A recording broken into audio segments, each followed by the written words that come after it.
Entre 1948 e 1967, o Brasil teve diversos casos de mortes bizarras pelo país inteiro, onde pelo menos 17 pessoas, entre homens, mulheres e crianças, foram mortas e tiveram seu sangue sugados pelo que ficou conhecido como o Vampiro de Monte Santo. Oi, sejam muito bem-vindos ao canal, eu sou a Naka, e se você é novo por aqui, aproveita e já se inscreve antes de mais nada. Ativa o sino para ficar por dentro de todas as novidades e todo comentário, like e compartilhamento ajuda muito aqui no crescimento do canal. Então, bora pro caso?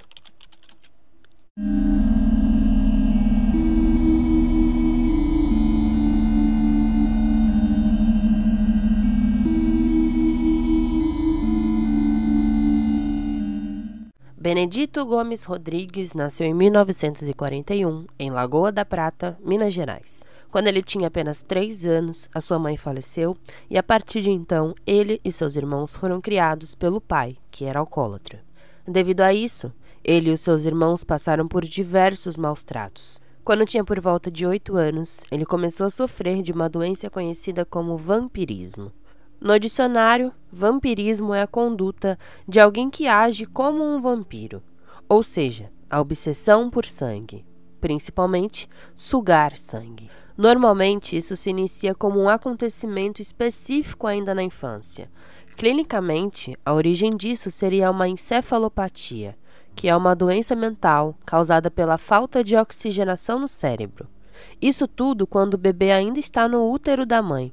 E isso vem causando alterações no metabolismo, perfusão e neurotransmissão.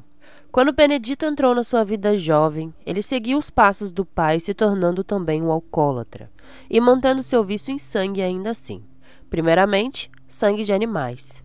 Aos 18 anos, ele saiu de casa sem rumo, se tornando a partir de então um andarilho, e foi aí que ele fez a sua primeira vítima.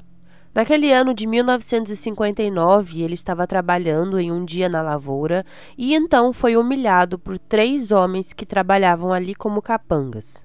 E antes que eles pudessem reagir, o Benedito então matou esses 3 homens, porém não bebeu o sangue das vítimas. A partir daí, o Benedito não parou mais de matar e ele não tinha motivos para matar, era algo aleatório. Ele continuou a sua vida de andarilho, passando por cidades e estados variados, e em 1961 ele atacou e matou um homem a facadas em Matão, Goiás. Um ano depois, ele estava em Porto Alegre e atirou contra dezenas de pessoas que estavam em um baile dentro de um clube. Saindo dali, ele ainda tentou incendiar o local. No mesmo ano, em Ituiutaba, Minas Gerais, ele assassinou um homem aleatório e sem motivo. Em Curitiba, enquanto estava jogando um jogo de cartas, ele atirou em 2 homens. E em Anápolis, Goiás, ele tentou matar várias pessoas novamente em um baile. Depois, ele estava passando um tempo em uma casa na divisa de Uberlândia com Tupaciguara. E naquele dia, ele estava bebendo muito, estava muito bêbado, quando um viajante apareceu pedindo algo para comer. Então, sem mais nem menos, ele atacou o homem, esquartejou seu corpo e o enterrou no local. Até então, todos esses crimes eram cometidos porque ele simplesmente tinha o sentimento de matar.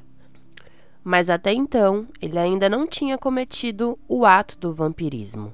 Ele passou algum tempo sem cometer qualquer crime, até que no dia 13 de agosto de 1966, aconteceu novamente quando ele estava em Bambuí, no interior de Minas Gerais. Na época, ele tinha um relacionamento com uma mulher chamada Francisca. Os dois chegaram na cidade por uma estação de trem e os dois estavam muito bêbados, brigando inclusive para ver com quem ficaria a última garrafa de cachaça. Essa briga se tornou algo físico e extremamente violento, onde a Francisca então foi golpeada com uma peixeira várias e várias vezes. E aí, então, o Benedito provou pela primeira vez o sangue humano. E ele não pararia por aí. Depois do crime, ele continuou vagando pelo país e voltou para sua cidade natal, Lagoa da Prata, em 1967. Na cidade, ele atacou e matou uma criança de apenas 9 anos, que era inclusive sua prima. Logo depois, ele perseguiu uma mulher que provavelmente teria visto tudo o que aconteceu como uma testemunha, porém nada aconteceu. E naquele dia, mais tarde, ele ainda matou uma pessoa. Pouco tempo depois, ele tentou matar uma outra mulher, porém ela foi salva por pessoas que estavam próximos dali e ouviram seus gritos. E dessa vez, ele então foi preso pela primeira vez. Mas ninguém sabia quem ele era ou os crimes que ele tinha cometido até então. E por conta disso, ele foi solto. Depois disso, ele foi para a cidade de Monte Santo, em Minas Gerais. Era setembro de 1967. Lá, 2 crianças, 2 meninos estavam jogando bola no terreno da casa de um deles, e esses meninos eram Jair dos Reis, de 6 anos, e Darcy dos Santos, de 7 anos. Um certo momento, os meninos acabaram jogando a bola até um outro ponto, que era inclusive em um trilho de trem. E lá, então, estava o Benedito. O Benedito ofereceu bala para as crianças, para chamar a atenção para que o seguissem até um local próximo dali. A irmã mais velha do Jair chamou pelas crianças e nada. Ninguém sabia onde elas estavam. 3 dias depois, o maquinista do trem viu quando próximo ao trilho estavam os corpos das 2 crianças, deitados um ao lado do outro, mortos. 12 dias depois, agora em Aguaí, interior de São Paulo, ele acabou com a vida de uma outra criança. Era um garoto conhecido como Toninho. Naquele dia, ele se preparou para ir para a escola e saiu de casa como de costume. Na volta da escola, ele voltou com a mãe de um dos seus amigos e vinham todos juntos pelo caminho, porém essa mulher precisava cortar caminho porque ela tinha que ir ao cabeleireiro. E então ela chamou para que o Toninho fosse junto com ela e depois ela o deixava em casa. Mas ele disse que tinha que ir embora, que era um trajeto próximo e ele iria sozinho. Porém, o Toninho nunca chegou em casa. O Toninho foi abordado pelo Benedito no meio do caminho para sua casa e o Benedito chamou a atenção dizendo que estava machucado e pediu para que ele pegasse uma caixa de mel embaixo de uma árvore.